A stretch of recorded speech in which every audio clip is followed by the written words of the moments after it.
તો ભરતભાઈ, આપણા ગ્રંથો, બે ગ્રંથો, મહાગ્રંથો છે, રામાયણ છે અને મહાભારત છે. તો રામાયણ તો નહીં, પણ મહાભારતમાં પણ આ ધર્મની વાત કરવામાં આવી છે. તો એની વિશે તમે શું કહેવા માંગો છો? હવે નિમેશભાઈ, એમાં એવું છે કે આપણે ધર્મ વિશે તો એટલું બધું તો આપણે કઈ જાણતા નથી, અને આપણે કોઈ મોટા મહંતો થઈ ગયા નથી. આ તો આપણને કોઈ સંતો મહંતો આપણને કોઈ વાત કરે ત્યારે આપણે એનું જ્ઞાન થોડુંક આપણને મળે છે. જે સંતો મહંતો વાત કરે, આપણી પાસે તો એવું કોઈ ખાસ આપણી પાસે તો ન હોય, પણ કે આપણે ભાગવત સાંભળતા હોય કે સંતોની વાતો સાંભળતા હોય, કોઈ સત્સંગમાં જતા હોય, ત્યારે આપણને કોઈ ધર્મ વિશે આપણને થોડી જગ્યા આપણને માહિતી મળતી હોય છે. બરોબર? તો નિમેશભાઈ, આ વિશે તમે ધર્મ વિશે વાત કરી હોય તો એક મહાભારત, જે ઘણા વર્ષો પહેલા આપણે ભારત દેશની અંદરમાં મહાભારત થઈ ગયેલું, એવામાં આપણે વાત કરવી ને તો કૃષ્ણ અને અર્જુન વિશે આપણે થોડીક વાત કરવી. જ્યારે કુરુક્ષેત્રની અંદર જેથી મહાભારતનું યુદ્ધ જ્યારે થવાની તૈયારી બધી હતી, અને બધા કુરુક્ષેત્રની અંદરમાં કૌરવો અને પાંડવો જેથી યુદ્ધ માથે જેથી કુરુક્ષેત્ર માથે આવી ગયા હતા, ત્યારે કુરુક્ષેત્રની અંદરમાં કૃષ્ણ ભગવાન અર્જુનનો રથ મધ્યમમાં લઈ ગયા, એટલે વચ્ચોવચ લઈ ગયા. અંકુર કૌરવો હતા અને અંકુર પાંડવો હતા, એ બેયની વચ્ચે મધ્યમાં લઈને રથ લઈને ઉભા રહ્યા. ત્યારે કૃષ્ણ ભગવાને એમ કીધું કે અર્જુન, આમાં તારા કોઈ હગા નથી.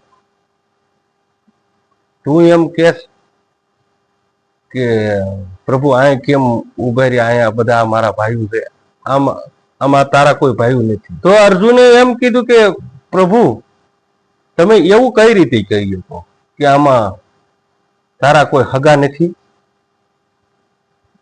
તો આમાં તો મારા કાકા છે, આમાં મારા ભાઈઓ છે, આમાં મારા દાદા છે, આમાં મારા ગુરુજનો છે, આ બધા અહીંયા છે, અને તમે એમ કહો છો કે આમાં તારા કોઈ હગા નથી?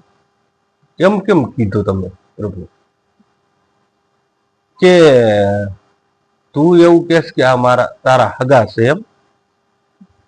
તો જેથી દ્રૌપદીના શિર ખેંચ્યા દુશાસન ભરી સભામાં, દ્રૌપદીને જેથી શિર ખેંચ્યા તેથી આ સભામાં બધા હતા. અર્જુન, આ બધા હતા. ત્યારે તને આ કોઈ હગા તારા નતા દેખાણા?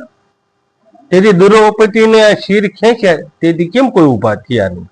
તેથી દ્રૌપદીને કેમ કોઈ બસાવવા ઊભું થયું નહીં?